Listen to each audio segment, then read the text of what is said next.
आज की कहानी। चार रानियों वाला राजा।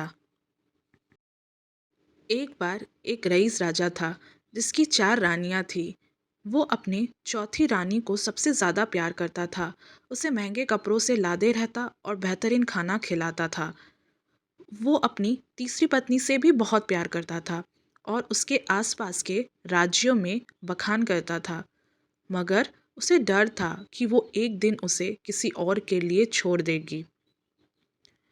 वो अपनी दूसरी पत्नी से भी प्यार करता था और वो उसकी हमराज थी और वह उसके साथ हमेशा सहानुभूति, इज्जत और धैर्य से रहती थी। जब भी राजा को कोई परेशानी होती थी तो वह उसे बताता था ताकि वो राजा को उस परेशानी का हल बता सके। राजा की पहली पत्नी राजा की सबसे वफादार थी और राज्य और उसकी दौलत बढ़ाने में बहुत मदद करती थी। मगर वह अपनी पहली पत्नी से प्यार नहीं करता था। एक बार राजा बीमार पड़ गया और उसे समझ आ गया कि उसके पास समय बहुत कम है।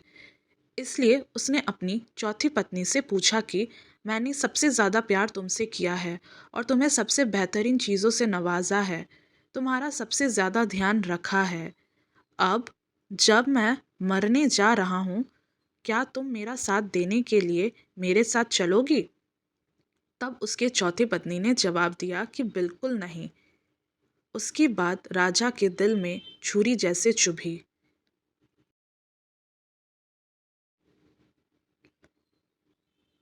अब दुखी राजा ने अपनी तीसरी पत्नी से पूछा कि मैंने सारी जिंदगी तुमसे प्यार किया, अब मैं जा रहा हूँ, क्या तुम मेरे साथ चलोगी? नहीं, ऐसा तीसरी पत्नी ने जवाब दिया। जिंदगी बहुत अच्छी है और जब तुम मरोगे तो मैं दोबारा से शादी करूंगी।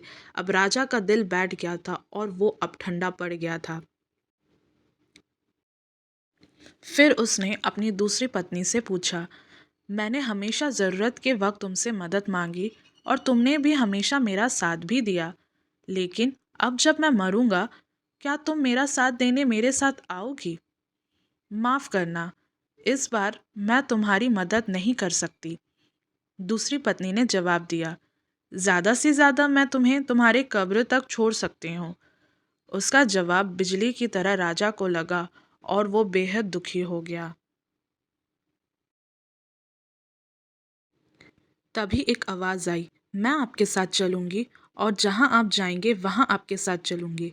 राजा ने अपनी नज़र घुमाई तो उसकी पहली पत्नी खड़ी थी। वो बेहद कमज़ोर थी क्योंकि वो खाती नहीं थी। दुख से भरकर राजा ने कहा कि जब मेरे पास मौका था तब मुझे तुम्हारा बेहतर ध्यान रखना चाहिए था। दोस्तों, इस कहानी से हमें यहाँ सीखने को मिलता है कि हमारी चौथी पत्नी हमारा शरीर है।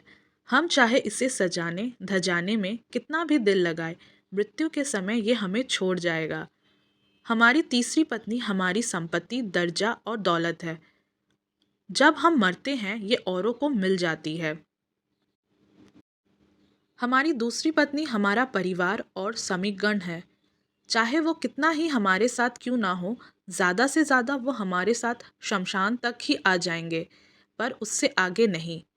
हमारी पहली पत्नी हमारी आत्मा है, जो अक्सर दौलत, ताकत और अहंकार के सलाए बेध्यान हो जाती है। मगर हमारी आत्मा ही एक ऐसी है जो जहाँ हम जाएंगे वहाँ तक जाएगी। इसीलिए इसे उपजाए, ताकतवर बनाए और इसका आज से ही ध्यान रखें। यही दुनिया में आपका सबसे बड़ा तोहफा है। थैंक यू गाइस, आपको ये कहानी कैसी लगी प्लीज़ लाइक और कमेंट करके बताएं। आगे और भी नई कहानियों के लिए मेरे चैनल को शेयर और सब्सक्राइब कीजिए। Thank you.